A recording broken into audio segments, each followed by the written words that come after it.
নমস্কাৰ বন্ধুসকল, মই হেমন্ত লাহনে আমাৰ টিভিলৈ আপোনালোকক স্বাগতম জনাইছোঁ।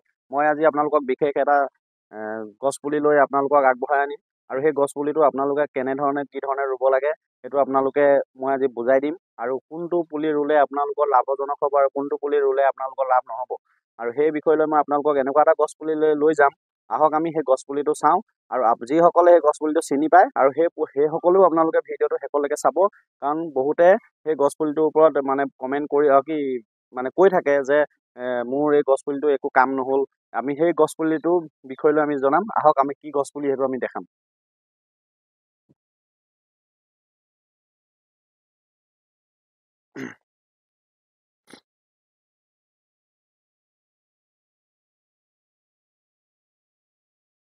এয়া হ'ল গছ পুলি। আমি আপোনালোকক যিটো গছ পুলিৰ বিষয়লৈ জনাব বিচাৰিছিলোঁ সেই গছ পুলিটো হ'ল এই চাচি পুলি।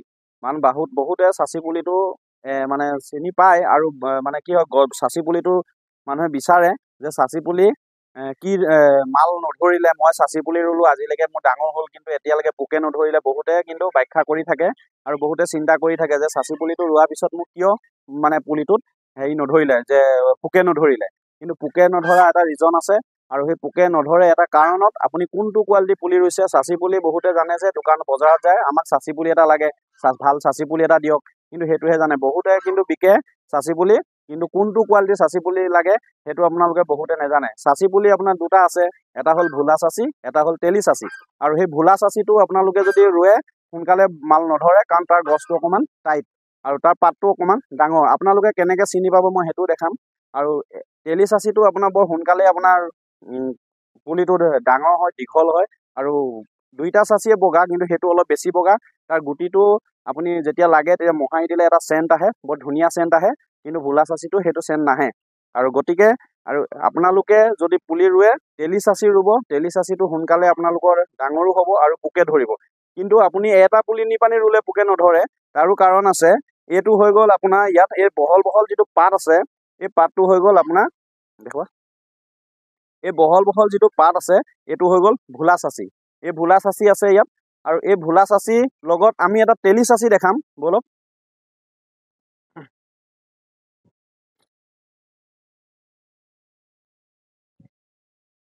এইটো আপুনি দেখিছে দীঘলীয়া পাত, আপোনাৰ এই দীঘলীয়া পাতটো আপোনাৰ হ'ল তেলি চাচি। এই তেলি চাচিখিনি হৈ গ'ল আপোনাৰ খুব সোনকালে পোকে ধৰে। সেইকাৰণে আপোনালোকে তেলি চাচিটো নিবলৈ চেষ্টা কৰিব। আৰু তেলি চাচি প্ৰায় আপোনাৰ মানে যিসকলে পুলি বিকে তেওঁলোকক বিচাৰিব। আৰু মই কি কয়, আমাৰ নিজৰ নাৰ্চাৰী আছে, আৰু নিজৰ নাৰ্চাৰী আমাৰ পঞ্চৰত্ন লাহন নাৰ্চাৰী।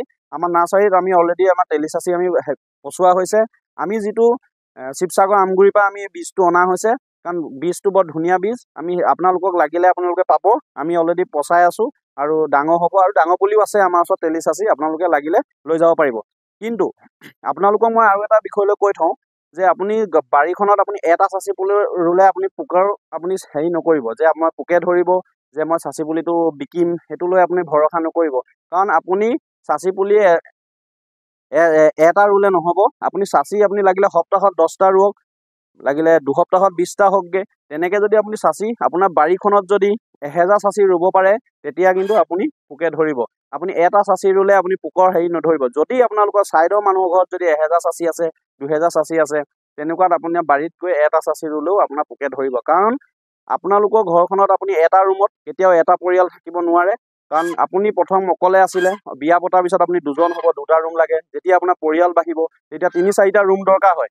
সেই তেনেধৰণে আপুনি ৰুম বঢ়াবলগীয়া হয় বা জেগা আপুনি চেঞ্জ কৰিবলগীয়া হয়। তেনেকৈ এটা পোকে আপোনাৰ নাই কমেও 4-5 হাজাৰ কণী পাৰিব।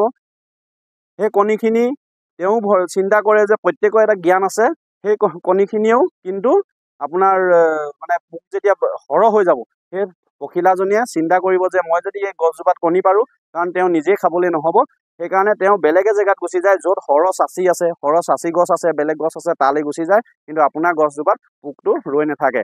গতিকে আপোনালোকেও এই তেনেকুৱা চাচি যদি ৰুবলৈ হয়, আপোনালোকে যদি চাচি বাগান বনাবলৈ হয়, আপোনালোকে সৰহকৈ ৰুৱক আৰু ছাইডৰ কৃষকো কওক আপোনালোকে ৰুবলৈ কওক, তেতিয়া আপোনালোকৰ লাভজনক হ'ব। কিন্তু কিছুমানে কয় আমাৰ 2 কিলোমিটাৰ আঁতৰত চাচি গছ আমাৰ মাল ধৰিছে, পোকে ধৰিছে, কিন্তু আমাৰ ঘৰত নাই ধৰা। সেইটো কাৰণেই ধৰা নাই, কাৰণ তেওঁলোকৰ সেইডোখৰত বেছি চাচি আছে, চাচি এৰিয়াত সদায় পোক বেছি থাকে। আপোনালোকৰ এৰিয়াটো চাচি বনালে আপোনালোকৰ পোক ধৰিব। কিন্তু চাচি গছ আপুনি বোকা মাটিত নুৰুব, বাম চেনেকীয়া মাটি লাগিব, তেতিয়াহে আপোনাৰ চাচি গছ হেৰি হ'ব। কিন্তু এই চাচিখিনি হৈ গ'ল আপোনাৰ তেলি চাচি, দেখিছে? আৰু এইফালেও আপোনাৰ তেলি চাচি আছে, ভোলা চাচি আছে। সেইকাৰণে আপুনি এইখিনি আপোনাৰ ইয়াত তেলি চাচি আছে আৰু ভোলা চাচি আছে। সেইফালৰখিনি হৈ গ'ল আপোনাৰ তেলি চাচি আৰু ভোলা চাচি ইয়াত আছে। যেনেকৈ আপোনাৰ এটা বহল যিটো পাত, যিটো আপোনাৰ এতিয়া বহল পাতৰ দেখিব আপোনাৰ থুপুকা আপোনাৰ বহল পাত মই আপোনাক দেখাইছিলোঁ, সেইটোৱে হৈ গ'ল আপোনাৰ ভোলা চাচি।